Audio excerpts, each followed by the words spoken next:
In today's class, we will try to learn about the Goi-Chapman model.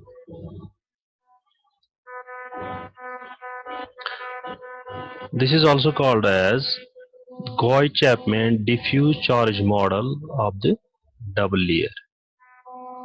What we have seen in the previous model, the Helmholtz-Perrin model fixes actually solutions into two sheets, the metal one and the OHP, the outer Helmholtz plane, and fixes it into two sheets. That means these ions, they cannot move or go into the solution side. And this model was simply too rigid to explain various things. For example, the asymmetric pattern of the surface tension, yeah, or electrocapillary curves. Now, what this model has done,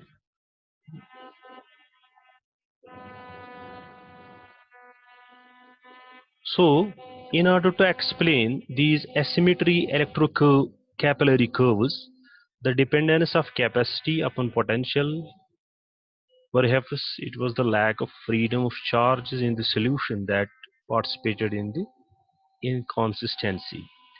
Why not free them from their restriction to a sheet? It was Goy and Chapman who thought of liberating the ions from a sheet parallel to the electrode. Now, this the Goy-Chapman model, the excess charge on the OHP is not equivalent to that on the metal. That what we have already considered in Helmholtz-Perrin model, that there was actually the electrode part and this was the OHP and the charges were fixed. But this considers that the charge density on metal is not equivalent to the or is not equal to the charge on the OHP or outer Helmholtz plane. But some of the solvated ions actually leave their second row seats and go into the solution or random walk in the solution. Okay, now we will move towards the graphical description what we are discussing here.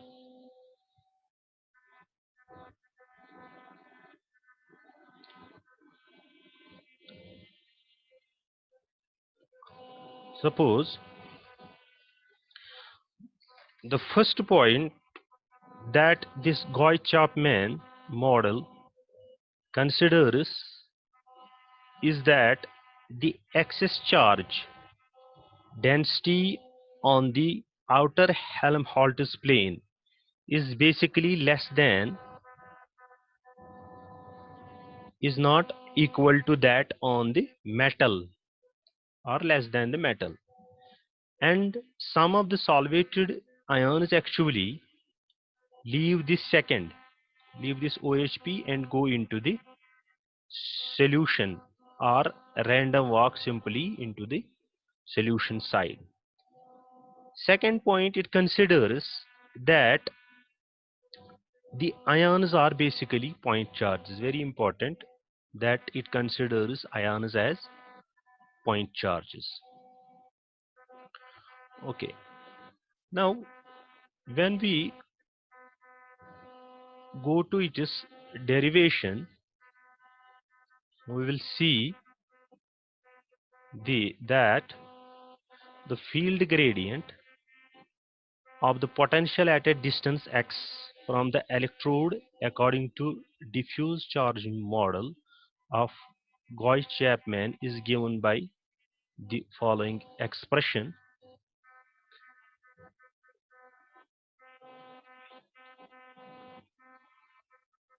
This expression, this is the expression, this is the potential gradient or electric field at a distance x from the electrode. So what is C naught is the concentration in the ith species in the bulk of the solution. Epsilon is the dielectric constant of the solution. Epsilon naught is the permittivity of free space, and psi x is the outer potential difference between a point x from the electrode and the bulk of the solution. Actually, this equation shows the relation between electric field and potential at any distance x from the electrode. Okay. Now, two important quantities that it would be interesting to know are the total diffuse charge in the solution and how the potential varies with the distance. According to Gauss's law from electrostatics, we know charge will be equal to epsilon naught d psi upon dx.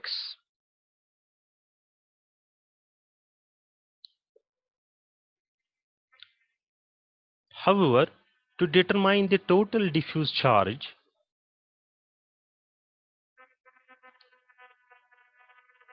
density QD, the Gaussian box should be extended from a place very close to the electrode. For example, x is equal to 0 to a place deep inside the solution where x tends to infinity, or we can say that there the potential is equal to 0, or d psi x upon dx will be equal to 0. Hence, with these conditions, the diffuse total charge density scattered in the solution under the interplay of thermal and electrical forces is given by this equation.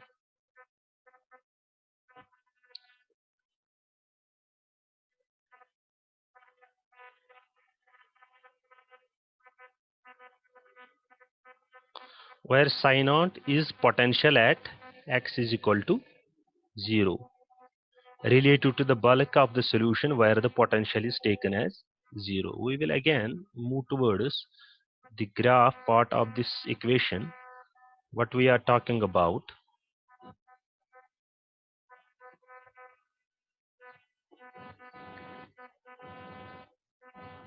that if we take this charge density here at x, here it is very close to the electrode, x will be equal to 0, and we will move towards the solution x. There will be a steep decrease in the total diffuse charge density. Why? Because in the bulk of the solution the charges will be almost equal. That is the equation we were talking about earlier. Now moving to its derivation again.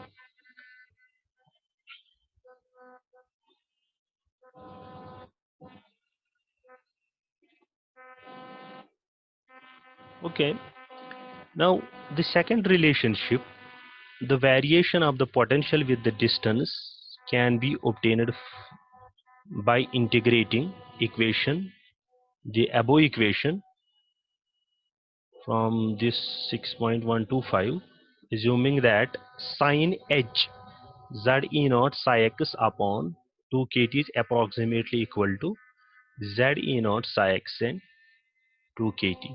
We will give the value here in place of this much, and it will turn out to be ln of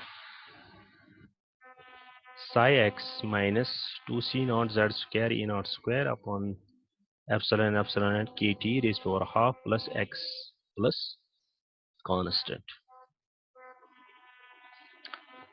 Now we will take a condition here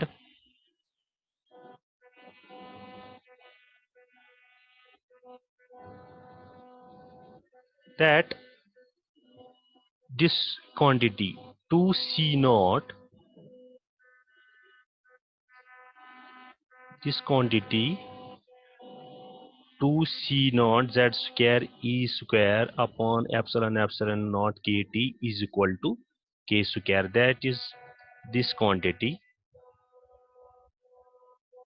from this equation we will represent it as k square. It is nothing but what we have derived in the Debye-Hückel theory. So if we integrate this equation now, this equation, by putting the boundary conditions, when x tends to be 0, potential at x will be equal to potential psi naught or psi 0. Therefore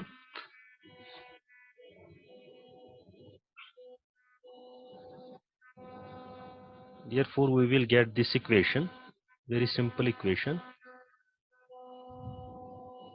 psi x is equal to psi naught e raised power minus x. What we have done here, we have simply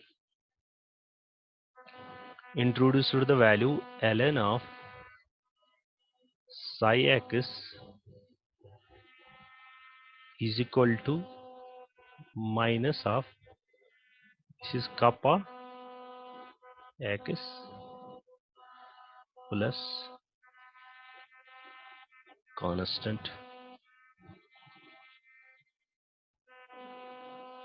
If x will be equal to 0,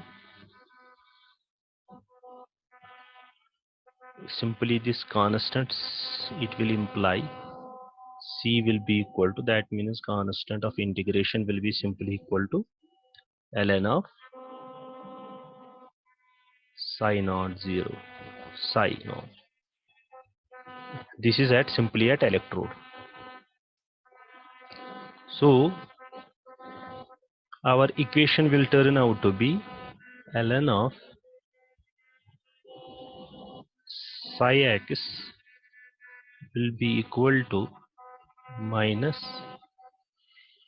kx or kappa x plus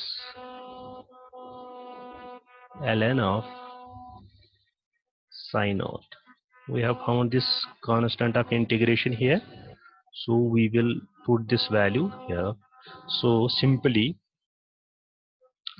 we will multiply by exponential to all the terms. Exponential, next step, exponential, this will be e raised power something, it will be multiplied by, you know, this and this will go, simply this and this will go. So you can write it in this form also. Psi x will be equal to psi naught e raised power minus kx. This is the x, basically this is the expression, this expression we are actually looking for. What is the significance of this relation? It tells us that the potential decays exponentially as the distance from the electrode increases. What we have already seen when we plot a graph, potential versus okay, uh, potential versus distance x into the solution, that decays exponentially like this. So further, as the solution concentration C naught increases, kappa increases, and psi x falls more and more sharply. These are very two important points.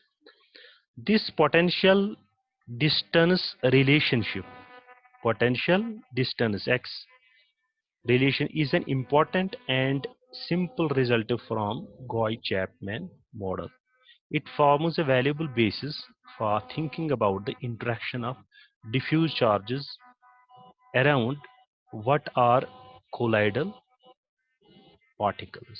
Okay, so we will try to understand here one more point here.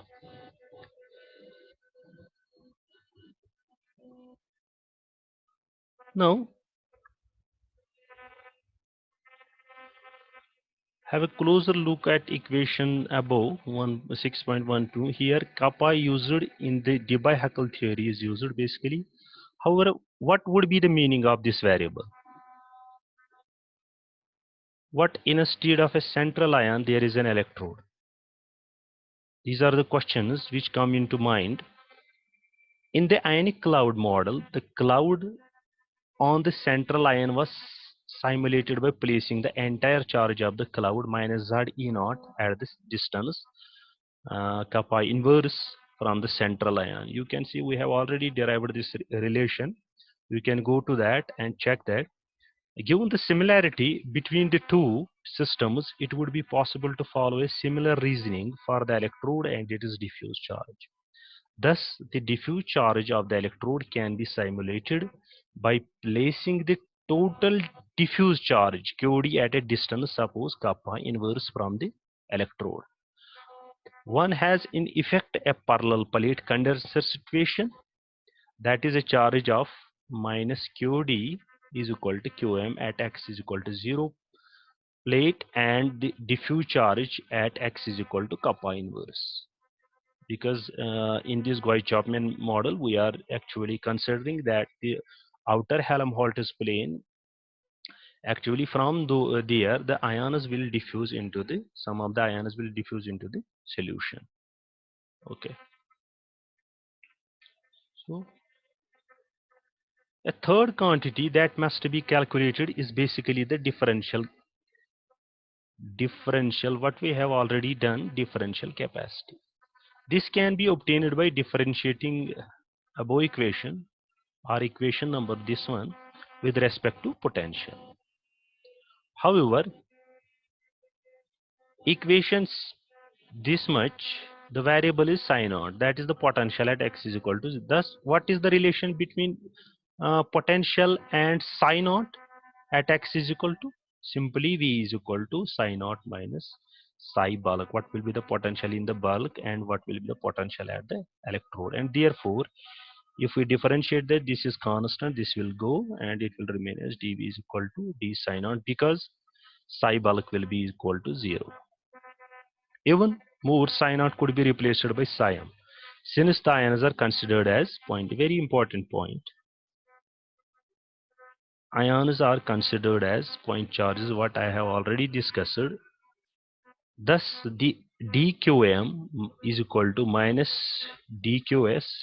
This will be the change, small charge density on metal, small charge density in the solution, and this will be the diffuse charge, what we are dealing in this Guy-Chapman model. The differential is simply, we know this differential capacity will be dou qm upon dou v but at constant composition, that will be equal to minus dou qd psi m at constant composition. We have this value already derived, so we will put that value here, and here it is very important, we have this cos h. What is the significance of this cos h here? Basically, this cos h actually gives us the inverted parabolas. Cos h function gives inverted parabolas. Hence, according to simple diffuse charge theory, the differential capacity of an electrode electrified interface should not be constant. What Helmholtz-Perrin model considers, that differential capacity is basically constant, but it does not. This model, that is the beauty of this model, that it explains somehow those asymmetry electrocapillary curves as compared to the Helmholtz-Perrin model. So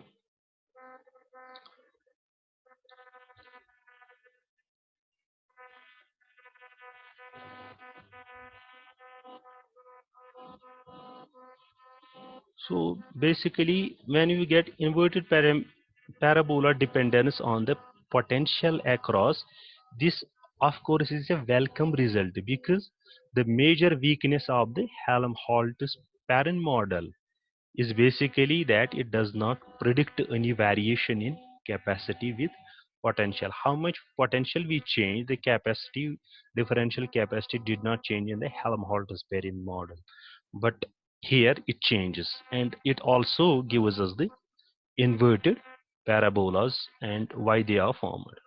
Now I will show you one of the dependence of this potential versus this. Here you can see this is the differential capacity, or C, we are talking about, and it is the potential in difference, and we got here the inverted parabolas. Also this will be, and sharp, these are very sharp points. So this is the Gouy-Chapman model. Okay, we will now move towards again what we have learned. I will explain one more time here that the cos function gives inverted parabola. So what we have seen already in the following figure. Hence, according to simple diffuse charge theory, the differential capacity of an electrified interface should not be constant. So these were the some of the important points regarding this. Now, what are the limitations of this model? First limitation I will explain by speaking only. Um, so you can write those in your copy. First limitation will be it basically neglects ion-ion interactions which are important at high concentration. This is the first point. Second, it assumes assumption of point charged ion. This is also one of the limitation. Third is doubtful in the consistency of the dielectric constant in the region between the electrode and the bulk of the solution. These are three limitations. That is why the next model was given, that is called as Stir model. In next lecture we will try to understand that, but please go through this textbook I have already forwarded to you, and also consider some of the equations by using a simple math, differentiating and putting the different values there, and you will be able to calculate all these equations. I hope you have understood some of the points in the Gouy-Chapman model. Thank you. I will stop here.